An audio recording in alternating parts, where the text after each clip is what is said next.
নমস্কার বন্ধুরা, আজকে আমি আপনাদের জন্য একটা পকোড়া রেসিপি আনলাম। পকোড়া প্রত্যেকেই আমরা পছন্দ করি, কিন্তু এই পকোড়াটা বন্ধুরা অবশ্যই ইফতার স্পেশাল, যেহেতু রোজা মাস চলছে। আশা করি বন্ধুরা ভিডিওটা সবার খুব ভালো লাগবে। চলুন শুরু করি ভিডিওটা। এর জন্য লাগছে মুগ ডাল, মানে একদম খোসা ছাড়ানো, যেটা দিয়ে আমরা ডাল বানাই সেই মুগ ডাল। এখানে 180 ml কাপের 1 কাপ মুগ ডাল নিয়েছি।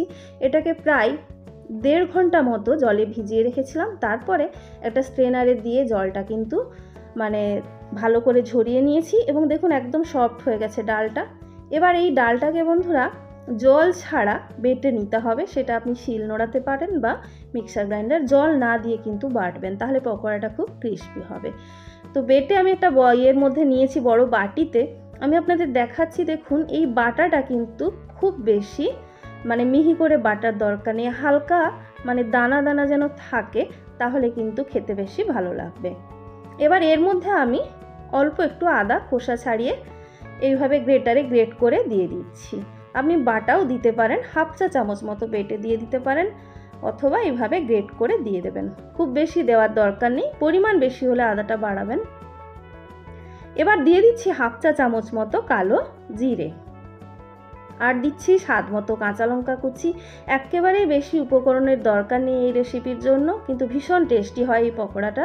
একটা ছোট্ট সাইজের ক্যাপসিকামকে এইভাবে সরু সরু করে কুচিয়ে দিয়েছি, আর 3টে মাঝারি সাইজের পেঁয়াজ দিচ্ছি। আপনি পেঁয়াজ ক্যাপসিকামটা চাইলে বাড়াতে পারেন।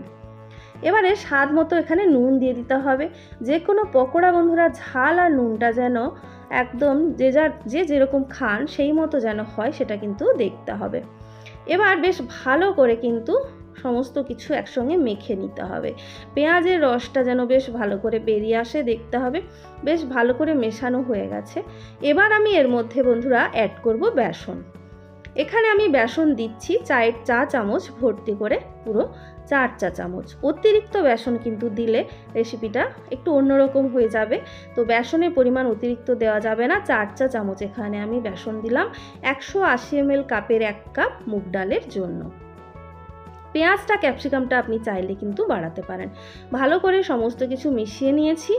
খুব কম উপকরণ দিয়েছি, দেখতেই পেলেন। এবারে এরকম করে ঠিক মানে একটা বলের শেপ দিয়ে দিতে হবে, মানে রাউন্ড শেপ দিয়ে দিতে হবে পকোড়াগুলো। এইভাবে এগুলো সবগুলো রেডি করে নিচ্ছি আমি, মানে শেপটাকে আগে রেডি করে নেবেন, তারপরে পকোড়াটা ফ্রাই করবেন। এবারে গ্যাসে প্যান বসিয়ে দিয়েছি, তাতে দরকার মতো তেল দিয়ে দিলাম। তেলটাকে বেশ ভালো করে প্রথমে গরম করে নিতে হবে, তারপরে ফ্লেমটাকে মিডিয়াম লোর মাঝামাঝি করে এই পকোড়াগুলোকে দিতে হবে। আর বন্ধুরা একসঙ্গে খুব বেশি ভাজতে যাবেন না, প্যানের সাইজ অনুযায়ী আপনি কিন্তু পকোড়াগুলো দেবেন। মানে এই পকোড়াগুলো বন্ধুরা সাইজে প্রথমে ছবিটা দেখেছেন, বুঝতেই পাচ্ছেন যে অনেকটা চ্যাপটা করে দেওয়ার ফলে এটা কিন্তু বেড়ে যাবে, তাই স্পেসটা সেইভাবে রেখে পকোড়াটা কিন্তু আপনাকে দিতে হবে। একসঙ্গে অনেকগুলো পকোড়া কিন্তু ভাজা যাবে না। তো আমি অনেকটা জায়গা আছে, দেখতে পাচ্ছেন। যেহেতু প্যানটা ছোট, আমি 6টা মতো পকোড়া একসঙ্গে ফ্রাই করতে পারছি। আপনি যদি বড় প্যান নেন সেক্ষেত্রে অনেক বেশি কিন্তু ভাজতে পারবেন। আরেকটা জিনিস বন্ধুরা দেখুন, প্রথম অবস্থায় তেলে পুরোপুরি যদি আপনি ভাজেন ডুবিয়ে, তাহলে ঠিক আছে। আর না হলে এরকম যদি ওপরের দিকটা ভেসে থাকে, তাহলে চামচে করে এইভাবে গরম তেলটা ওপরের দিকে দিয়ে দেবেন। না হলে কি হয়, পকোড়া ভেঙে যাওয়ার চান্সটা থাকে যখন উল্টাবেন, কেননা ওপরের দিকটা কাঁচা থেকে যাবে।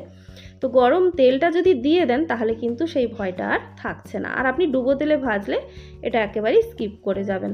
এবারে একটা দিক হালকা ফ্রাই হয়ে গেলে বড়াটাকে উল্টাবো। খুব বেশি ফ্রাই না করে উল্টাচ্ছি, যাতে করে এইভাবে প্রেস করলে খুব সহজে এটা এইভাবে চ্যাপটা শেপটা নিয়ে নেয়, সেটা দেখতে হবে। তাই বেশি ফ্রাই হয়ে গেলে তখন কিন্তু এটা করতে পারবেন না।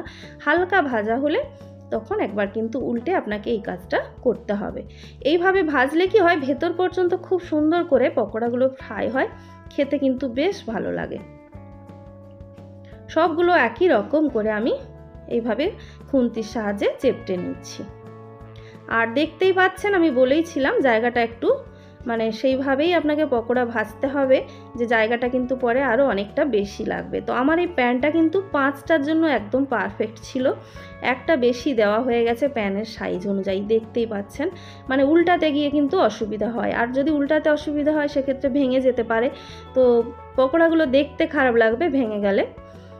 এবারে একটা দিক যখন হালকা গোল্ডেন কালার এসে যাবে তখন উল্টে দেবো। একসঙ্গে পুরোটা একটা দিকে ফ্রাই করবেন না এই পকোড়াগুলো, মানে এটা কি করবেন বলুন তো, 3 থেকে 4 বার উল্টে পাল্টে দুই দিকের গোল্ডেন কালারটা নিয়ে আসবেন, তাহলে কি হবে ভেতর পর্যন্ত একেবারে ক্রিস্পি হবে। যদি এই রকম করেন যে একটা দিক একদম গোল্ডেন কালার করে নিলেন একেবারেই, আরেকবার উল্টে আরেকটা দিক গোল্ডেন কালার করে তুলে নিলেন, সেটা কিন্তু এই পকোড়ার জন্য খুব একটা ভালো টেস্ট আসবে না বা মুচমুচে সেইভাবে হবে না। সেই জন্য যেটা বললাম 3 থেকে 4 বার ধরে ফ্লেমটা লো মিডিয়ামের মাঝামাঝি রেখে দুই দিক একেবারে এরকম যখন একটা গোল্ডেন কালার হয়ে যাবে তখন বুঝবেন যে পকোড়াগুলো রেডি হয়ে গেছে। আর বেশ ভালো করে তেল ঝরিয়ে কিন্তু পকোড়াগুলো তুলতে হবে, ঠিক যখন এরকম একটা কালার চলে আসবে। দেখতেই পাচ্ছেন কি সুন্দর একটা কালার এসে গেছে পকোড়ার। এবার আমি তেল ঝরিয়ে পকোড়াগুলো তুলে নেব। আর অবশ্যই তোলার সময় ফ্লেমটাকে বাড়িয়ে দেবেন, তাহলে তেলের পরিমাণটা একটু কম উঠে আসবে। তো এগুলো তুলে তেলটা ঝরিয়ে নিচ্ছি, তারপরে বাকিগুলো একই রকম করেই ফ্রাই করতে হবে। আমি যে পরিমাণটা বন্ধুরা আপনাদের দেখালাম তাতে কিন্তু প্রায় 12টা মতো এই যে সাইজটা আমি আপনাদের দেখাচ্ছি পকোড়া তৈরি হবে। তো বন্ধুরা এই ছিল আজকের ভিডিও। যদি আপনাদের ভালো লাগে লাইক কমেন্ট শেয়ার করে দেবেন।